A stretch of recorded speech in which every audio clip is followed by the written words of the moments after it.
અમે જ્યારે પણ ગાંઠિયાનો અથવા તો ખમણનો વિડીયો મૂકીએ ને એટલે ઘણા બધા વ્યુઅર્સને એવી કોમેન્ટ આવે કે બેસન અને ચણાના લોટમાં ફરક શું છે, કારણ કે આ વિડીયોમાં અમે એવું કહેતા હોય કે ગાંઠિયા અને ખમણ બનાવવા માટે બેસન વાપરવો. તો આ વિડીયો મારે ઘણા વખતથી બનાવવો હતો કે આ બંનેમાં ફરક શું છે, પરંતુ ઉપયોગી માહિતી જરૂરી છે અને એ માહિતી મેં ખાસ કરીને બેસનની ફેક્ટરીવાળા પાસેથી અથવા તો જે વર્ષોથી બનાવતા હોય છે એની પાસેથી લીધેલી છે. તો આજના વિડીયોમાં હું તમને બતાવીશ કે બેસન અને ચણાના લોટમાં શું ફરક છે અને તેની સાથે યુપીમાં વપરાતો સત્તુનો લોટ જેમાં શું ફરક છે ને એ હું તમને બતાવીશ. તો ચાલો આપણે શરૂ કરીએ.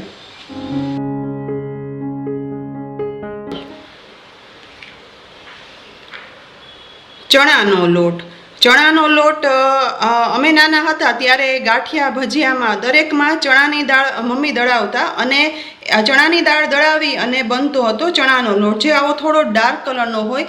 આમાં કરકરો પણ હોય અને સ્મૂથ પણ હોય. કરકરો છે તે આપણે મોહનથાળ છે, મગજ છે, ચણાના લાડુ બનાવીએ એના માટે ઉપયોગમાં આવતો અને પહેલાં આ જ ચણાની દાળમાંથી દળાવી અને બનાવવામાં આવતો ચણાનો લોટ ગાંઠિયા ભજીયામાં પણ ઉપયોગમાં આવતો.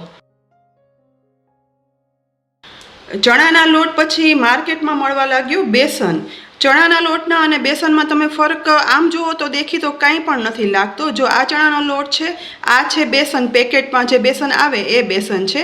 એકદમ તમે ઝીણી નજરથી જોશો ને તો આ થોડો એવો લાઇટ કલરનો લાગે અને વધારે એકદમ સ્મૂધ લાગે છે. તો આ છે બેસન. હવે માર્કેટમાં બેસન મળવા લાગ્યો અને ખાસ કરીને એવું કહેવાય કે ગાંઠિયા છે, ભજીયા છે એના માટે અને ખમણ ખાસ તો એના માટે બેસન વાપરવો, એ પણ કંદોઈ વાપરતા હોય ને એ બેસન વાપરવાનું કહેવામાં આવે છે.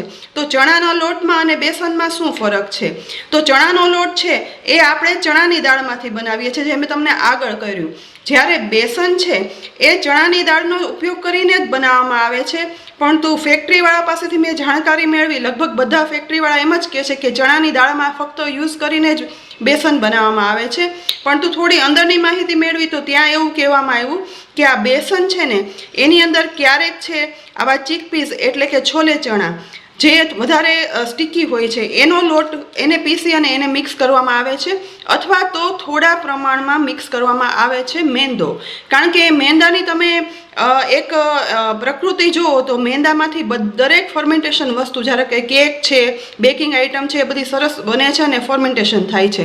માટે જ બેસનમાંથી ઢોકળા અને ખાસ કરીને ખમણ બનાવવાનું એટલે કહે છે કે એકદમ ફ્લફી અને સોફ્ટ થાય છે, કારણ કે થોડા માત્રામાં એની અંદર મેંદો ભેળવવામાં આવ્યો છે અને મેંદાની અંદર બેકિંગ સોડા સૌથી વધારે વ્યવસ્થિત એક્ટિવેટ થઈ અને ફ્લફી થાય છે. આ માહિતી છે એ બધી માહિતી મને મળી છે ફેક્ટરીવાળા પાસેથી. આનું કોઈ સાયન્ટિફિક પ્રૂવ નથી, કારણ કે તમે ગૂગલમાં પણ સર્ચ કરશો કે ગમે ત્યાં પૂછશો તો એમ જ કહેવામાં આવશે કે બેસન છે એ ચણાના પેલામાંથી બને છે, ચણાની દાળમાંથી. પરંતુ આ છે ચણાનો લોટ છે ઘંટીમાં દળાય છે, જ્યારે આ લોટ છે ને એ રિફાઇન્ડ કરવામાં આવે છે અને ખમણ અને ગાંઠિયા માટે વપરાતો બેસન છે એ ડબલ રિફાઇન્ડ હોય છે અને વધારે સારી ચણાની દાળમાંથી બનાવવામાં આવે છે. તો આ ફરક છે ચણાના લોટમાં અને બેસનમાં. જો આના સિવાય તમારી પાસે કોઈ વધારે માહિતી હોય તો મને ચોક્કસથી શેર કરજો, હું એ પણ મારા વિડીયોમાં શેર કરીશ અને સાચી માહિતી આપીશ. આ લગભગ 99% પ્રૂવ માહિતી છે.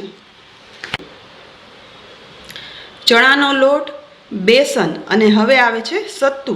ચણામાંથી જ બનતો અલગ અલગ લોટમાં સત્તુ છે એ આપણે જેને દાળિયાની દાળ કહીએ છીએ, દાળિયા કરીએ છીએ, જે ચણાનો દાળ છે તેને શેકેલી એટલે કે રોસ્ટ કરેલી હોય છે.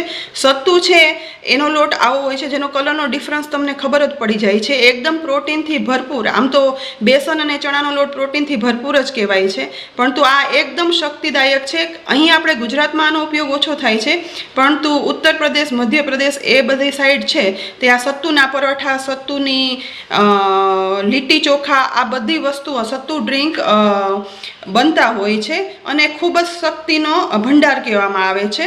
તો આજે બધી માહિતી સાથે આ સત્તુનો લોટ પણ શું છે એ પણ મેં તમને કીધું. આ રેડીમેડ માર્કેટમાં ઇઝીલી અવેલેબલ છે પેકેટમાં, અને ઘરે પણ તમારે બનાવવો હોય તો આ રીતે દાળિયાની દાળ અથવા આખા દાળિયા લઈ તેના ફોતરા ઉખાડી અને એ પછી તેને દળી નાખો તો સત્તુ તૈયાર થઈ જાય છે. તો આ છે સત્તુ.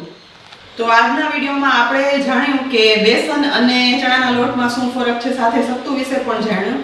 તમારી પાસે આનાથી વધારે સવિશેષ માહિતી હોય તો મારી સાથે જરૂરથી શેર કરજો. અને કિચન સિરીઝમાં આ જ રીતે અલગ અલગ કઠોળની, મસાલાની અને લોટની જાણકારીના વિડીયો છે, જેની લિંક છે ને મેં ડિસ્ક્રિપ્શન બોક્સમાં આપી છે. આ સિવાય તમારે બીજા કયા વિડીયો આવા જાણકારીના જોવા છે એ પણ કોમેન્ટ બોક્સમાં લખી અને જરૂરથી કહેજો. ટૂંકમાં બેસન વાપરો કે પછી ચણાનો લોટ, જો આપણે પરફેક્ટ મેઝરમેન્ટથી અને મનથી વાનગી બનાવીએ ને તો તે સરસ જ બનવાની હોય. તો ફરીથી આ જ રીતે ઉપયોગી વિડીયોમાં આપણે મળશું.